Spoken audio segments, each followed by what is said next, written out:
2+0.50 जो फॉर्मूला है उसके तहत जो है MSP कानून गारंटी लागू हो। इसके अलावा जो राजस्थान में स्मार्ट मीटर लग रहा है उसका हमने विरोध किया है कि तुरंत प्रभाव से इसको रोका जाए, क्योंकि राजस्थान के किसान जो है वो स्मार्ट मीटर में जिस तरीके से पहले रिचार्ज करवाना पड़ता है, वो बेचारे जो गरीब लोग हैं किसान, वो पहले रिचार्ज कैसे करवाएंगे आप बताओ।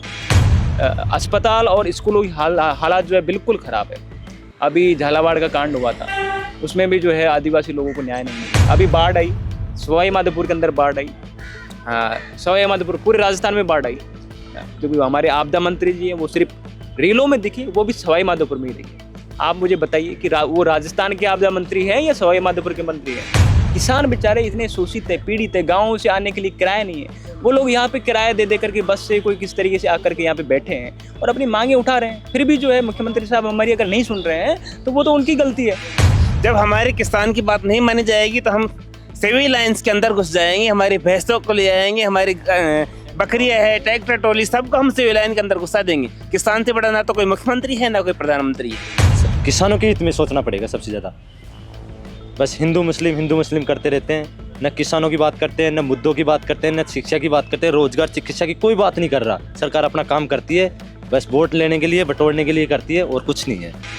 नरेश जी ने एक मजबूती से आवाज़ उठाई है और नरेश भाई बहुत आगे तक जाएगा और जाना भी चाहिए। एक गरीब किसान का बेटा इतनी मजबूती से, सरकार देखो जायज़ मांगे हैं उसकी, उनको नहीं सुन रही है, उनको पीछे धकेलने का काम कर रही है, लेकिन वो बंदा दबने वालों में से नहीं है। नमस्कार दोस्तों, स्वागत है आपका भारत रफ्तार में और मैं हूं आपके साथ हरी। और आज हम खड़े हैं यहाँ शहीद स्मारक के पास में और हमारे साथ कुछ युवा नौजवान किसान हैं जो अपनी मांगों को लेकर यहाँ पे लगातार धरना प्रदर्शन कर रहे थे। आपकी क्या मांग है? हमारी किसानों की 5 सूत्रीय मांगे हैं, जिसमें MSP मतलब कि न्यूनतम समर्थन मूल्य, जिसमें 2+0.50 जो फॉर्मूला है उसके तहत जो है MSP कानून गारंटी लागू हो। इसके अलावा जो राजस्थान में स्मार्ट मीटर लग रहा है उसका हमने विरोध किया है कि तुरंत प्रभाव से इसको रोका जाए, क्योंकि राजस्थान के किसान जो है वो स्मार्ट मीटर में जिस तरीके से पहले रिचार्ज करवाना पड़ता है, वो बेचारे जो गरीब लोग हैं किसान, वो पहले रिचार्ज कैसे करवाएंगे आप बताओ। वो तो जब उनकी फसल पक जाएगी उसके बाद में रिचार्ज कर पाएंगे, तो इसका हमने विरोध किया है। इसके अलावा राजस्थान में हर जगह देख लीजिए आप, अस्पताल और स्कूलों की हालात जो है बिल्कुल ख़राब है। अभी झालावाड़ का कांड हुआ था, उसमें भी जो है आदिवासी लोगों को न्याय नहीं मिल पाया। इसी तरीके से आप झालावाड़ के अलावा हर गांव उठानी शहर में जाएंगे, हर स्कूल में दरार, वॉशरूम खराब, पूरी दीवार खराब, इस तरीके से मिल जाएगी। अस्पतालों की भी यही स्थिति है। शिक्षा मंत्री जी ने उस टाइम पे बयान दिया था कि सारों की मरम्मत क्या मेरी जेब से कराऊं, तो उसके हमारा ये था कि राजस्थान में जितने भी अस्पताल हैं और जो स्कूलें हैं उनकी मरम्मत करवाओ, नवीनीकरण कराओ। इसके अलावा जो अभी बाढ़ आई, किसानों को मुआवजा नहीं दिया गया। किसानों को मुआवजे की बात भी हमने रखी गई है इसमें कि अतिशीघ्र मुआवजा इसमें दिया जाए। और इसके अलावा भी कोई मांग है? क्योंकि अभी तक आपने 3 मांग बता दी है।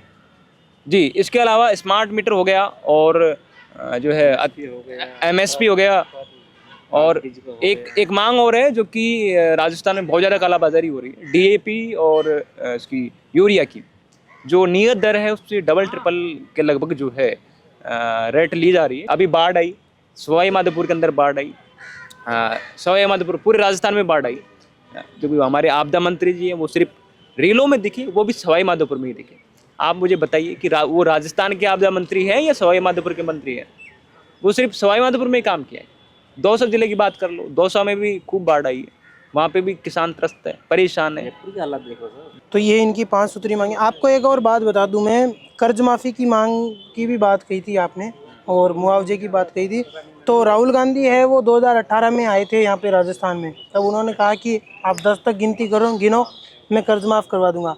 और बीजेपी ने फिर उसके बाद वो मुआवजे को लेकर, जो कर्ज माफ़ी को लेकर है, पूरा चुनाव लड़ा और अब बीजेपी की सरकार है, फिर भी चुनाव कर्ज माफ़ी नहीं हो रही है। देखो, सरकारें किसी भी पार्टी के हो, सब वादे करते हैं, ड्रामे करते हैं और जीतने के एजेंडे बनाते हैं, लेकिन उनकी पालना कहीं पे भी नहीं होती। इसीलिए हमको यहाँ पे आना पड़ा है शहीद स्मारक, किसान बेचारे इतने शोषित है, पीड़ित है, गाँव से आने के लिए किराया नहीं है, वो लोग यहाँ पे किराया दे दे करके बस से कोई किस तरीके से आकर के यहाँ पे बैठे हैं और अपनी मांगे उठा रहे हैं। फिर भी जो है मुख्यमंत्री साहब हमारी अगर नहीं सुन रहे हैं तो वो तो उनकी गलती है। अभी हमने पहले एक प्रेस कॉन्फ्रेंस करी थी, ज्ञापन भी हमने दिया था, उसके बाद में कृषि मंत्री जी हरकत में आए थे और उन्होंने डीएपी और यूरिया की जो कालाबाजारी हो रही है उसको लेकर के कैबिनेट स्तर की एक मीटिंग बुलाई और कैबिनेट स्तर की एक मीटिंग बुलाने के बाद उन्होंने कहा कि इसमें हम देखेंगे क्या देखा है।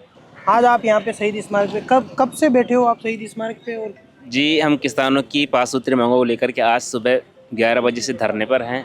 इससे पहले भी अंकित जी ने अभी बता दिया आपको कि हमने उपखंड अधिकारी के वहाँ पे जिला कलेक्ट्रेट पे सिविल लाइनों मंत्री साहब के वहाँ पे हमने ज्ञापन भी दे चुके हैं। हमारी तब नहीं सुनी, तब जाकर के हम यहाँ पर आज धरने पर बैठे हैं। अभी दशहरे तक हमारी इन मांगों पर अगर सरकार अमल नहीं करती है तो दशहरे के बाद में नवरात्र समापन हो जाएगी। हमारे किसान जो अभी फसल काट रहे हैं, फसल काटने से जो काम है उनका फ्री हो जाएंगे। तो दशहरे के बाद में हम एकजुटता से रणनीति बनाएंगे और आगे की लड़ाई को हम डट करके लड़ेंगे। हम पीछे नहीं हटेंगे। किसानों की मांगों को लेकर के राज्य पायलट किसान संगठन इन तमाम 5 मुद्दों को लेकर के आगे की लड़ाई जारी रखेगा। अच्छा, तो और आपको मैं एक और बात बता दूं, लगातार सरकार है ना किसानों के ये मुद्दे हो गए, इस पे लड़ी थी कि कर्ज माफ़ी कर देंगे, सीएचए के मुद्दे पे है वो चुनाव लड़ी थी, और आरएस के जो शिक्षा वाले पेपर लीक वाले इस पे लड़ी थी, और अब किसी की बात पर सुनाई नहीं। आरएस वाले भी है वो धरना दे रहे थे, उनकी भी बात नहीं मानी, एसआई वालों की भी नहीं मानी। तो आपको लगता है आपकी बात सुनी जाएगी? देखिए, बात तो सरकार को माननी पड़ेगी, आज नहीं तो कल। हम किसान हैं और किसान से बड़ा इस देश में कोई नहीं है। किसान को हमारे देश में अन्नदाता कहा जाता है, और जब किसान सड़कों पर आ जाएगा तो मतलब सरकार, आप देख रहे हैं नेपाल में क्या हालात हो गए हैं। किसान से बड़ा कोई नहीं है। जब हमारे किसान की बात नहीं मानी जाएगी तो हम सिविल लाइन्स के अंदर घुस जाएंगे, हमारी भैंसों को ले आएंगे, हमारी बकरियां है, ट्रैक्टर ट्रॉली, सबको हम सिविल लाइन के अंदर घुसा देंगे। किसान से बड़ा ना तो कोई मुख्यमंत्री है ना कोई प्रधानमंत्री है।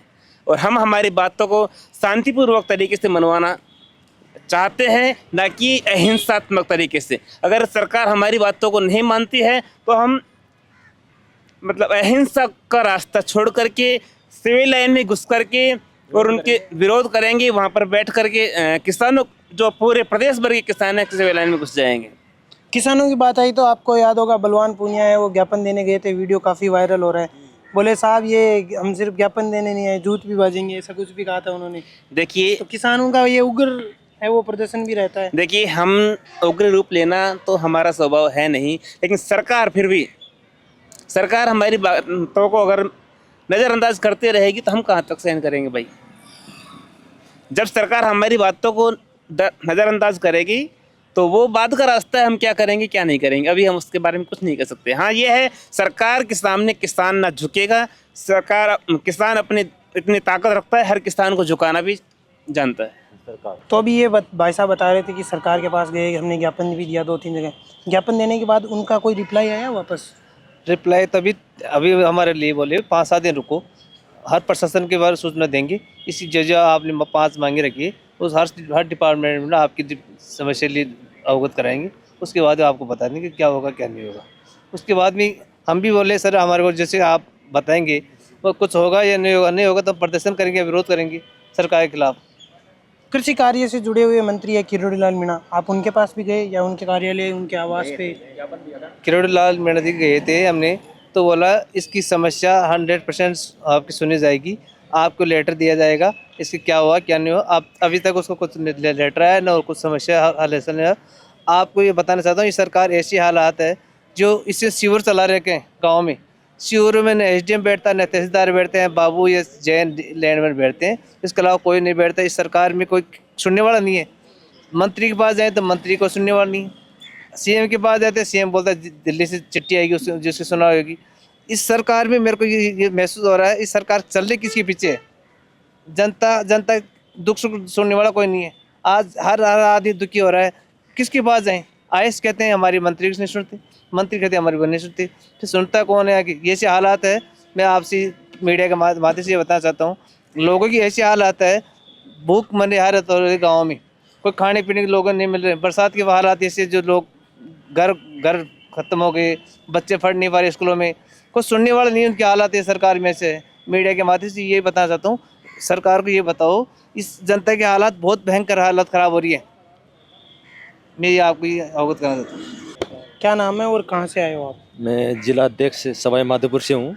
अच्छा, सवाई माधोपुर में तो अभी बाढ़ के हालात थे कुछ समय पहले, तो उस समय सरकार की तरफ से कुछ आपके पास आया संदेश की? कोई संदेश नहीं है अभी तक। न अपने सवाई माधोपुर से कृषि मंत्री जी भी है हमारे, वो वहाँ से ही है विधायक। तो वो जाते हैं फैक्ट्रियों में, जाते हैं कालाबाजारी जो चल रही है, यूरिया DAP की जो 1200 का कट्टा आता है उसको दे रहे हैं 1700-1800 में, कालाबाजारी हो रही है। तो वो जाते हैं, रील बनाते हैं और इसके अलावा कुछ भी नहीं है भाई। हाँ, मानते हैं उन्होंने गए फैक्ट्रियों को पकड़ा, लेकिन वो एक भी सीज नहीं हुई फैक्ट्री अभी तक। तो रील बनाने से कुछ नहीं होगा, उस पर कार्रवाई सरकार को करनी पड़ेगी। मंत्रियों से भी मैं तो यही कहना चाहूँगा, किसानों के हित में सोचना पड़ेगा सबसे ज़्यादा। बस हिंदू मुस्लिम करते रहते हैं, न किसानों की बात करते हैं, न मुद्दों की बात करते हैं, न शिक्षा की बात करते हैं, रोजगार चिकित्सा की कोई बात नहीं कर रहा। सरकार अपना काम करती है, बस वोट लेने के लिए, बटोरने के लिए करती है और कुछ नहीं है। जब आपके यहाँ पे बाढ़ के हालात थे उस समय तो भजनलाल जी ने भी दौरा किया था, हेलीकॉप्टर से अरे तो घूमे थे। दौरा करने से क्या होता है? कुछ हुआ वहाँ पे? किसानों की तो जमीनों की जो वो दरार पड़ जाती है ना, वो पड़ गई वहाँ। तो वहाँ से कुछ मुआवजा नहीं है, अभी तक कुछ भी नहीं हुआ वहाँ पे। तो सरकार को अधिक से अधिक जो फसलें नष्ट हुई है उसको मुआवजा मिलना चाहिए। ये हक के लिए आज हमने अनशन किया था। मुआवजे को लेकर आपकी कुछ मांग है कि इतना मुआवजा होना चाहिए या ऐसा होना भाई चाहिए? वो तो जमीन के अनुसार, जैसे 1 बीघा 2 बीघा 5 बीघा उनके अनुसार से कम वो मिलना चाहिए। आने वाली फसल है, मान लो अभी जो ये फसल थी ना बिल्कुल नष्ट है, तो आने वाली फसल के लिए वो बीज कहाँ से लाएंगे? बहुत महंगा बीज आता है, सरसों का DAP है, उसमें भी कालाबाजारी चल रही है भाई। 1200 का जो कट्टा आता है उसको 1700 में दे रहे हैं। तो उसके लिए सरकार को कदम उठाना चाहिए। भजनलाल सरकार से मैं तो यही निवेदन करूँगा। मेरा नाम रूप सिंह अवाना है, मैं सवाई माधोपुर से हूँ। अच्छा, आप भी सवाई माधोपुर से ही हो। और सवाई माधोपुर के अभी बाढ़ के बाद हालात कैसे हैं? बहुत बुरे हालात है। हम किसानों की तो हालत बहुत नाजुक हो रखी है। ना तो खाने के लिए दाना है, गाय भैंसियों के लिए चारा नहीं है, और कुछ नहीं है। ज़मीन की हालत बिगड़ चुकी है। तो ये बात आपने मुख्यमंत्री या उप मुख्यमंत्री या किसी मंत्रियों से नहीं की? उनकी आंखें बंद है क्या? वो गए थे, हेलीकॉप्टर से गए, सड़क मार्ग से जाते तो उनको पता लगता कहाँ क्या हो रहा है, कैसे क्या हो रहा है। मैं भी कहीं जाता हूँ तो पैदल ज़्यादा चलना पसंद करता हूँ, क्योंकि उनसे अपन जुड़ते हैं, लोगों से उनकी समस्या का पता रहता है, कौन क्या कर रहा है क्या नहीं कर रहा, ये बात रहती है। सड़क मार्ग से जाना चाहिए, रील नहीं रियल बनो। CM साहब और कृषि मंत्री जी, रील नहीं रियल बनो। यह है हमारा ये संगठन है, ये बहुत मजबूती से काम कर रहा है। ये एकता के तौर पे बहुत आगे जाएगा और बहुत आगे भी है। आपके साथ इस संगठन में कोई बड़ा नेता है आपके साथ, विपक्ष से या निर्दलीय से? देखो, नेता कोई बड़ा छोटा नहीं होता, जो किसानों की बात माने। हमारे संगठन है किसानों का, जो किसानों की बात माने वही बड़ा है हमारे लिए। किसान एक हमारे लिए भगवान है। किसान नाज पैदा करके दे रहा है तो वही भगवान है, और किसान नहीं होगा तो और का जीना नाज। किसानों की बात करने वाले तो राजस्थान में बड़े सारे नेता हैं। हनुमान बेनीवाल ने भी की है, नरेश मीणा भी किसानों की बात करते हैं, और भी बहुत सारे हैं। बिल्कुल, नरेश मीणा किसानों की बात कर रहा है। हनुमान जी बेनीवाल तो किसी के थप्पड़ लगा रहे हैं, किसी के क्या कर रहा है। उनको जाके क्या बोले, वो तो थप्पड़ लगा दे तो फिर क्या करे। हनुमान बेनीवाल तो थप्पड़ लगा दे तो फिर क्या करे। नरेश जी ने एक मजबूती से आवाज़ उठाई है, और नरेश भाई बहुत आगे तक जाएगा, और जाना भी चाहिए। एक गरीब किसान का बेटा इतनी मजबूती से, सरकार देखो जायज़ मांगे हैं उसकी, उनको नहीं सुन रही है, उनको पीछे धकेलने का काम कर रही है। लेकिन वो बंदा दबने वालों में से नहीं है। ये गिने चुने हैं ये ऐसे बंदे, ये दबने वालों में से नहीं है। मैं भी साथ रहा हुआ हूँ, नरेश जी भाई साहब के साथ रहा हूँ। कभी मिलते थे, कभी उठते बैठते थे, और ठीक है उनका जो वो चल रहा है वो ठीक है, अच्छे हैं।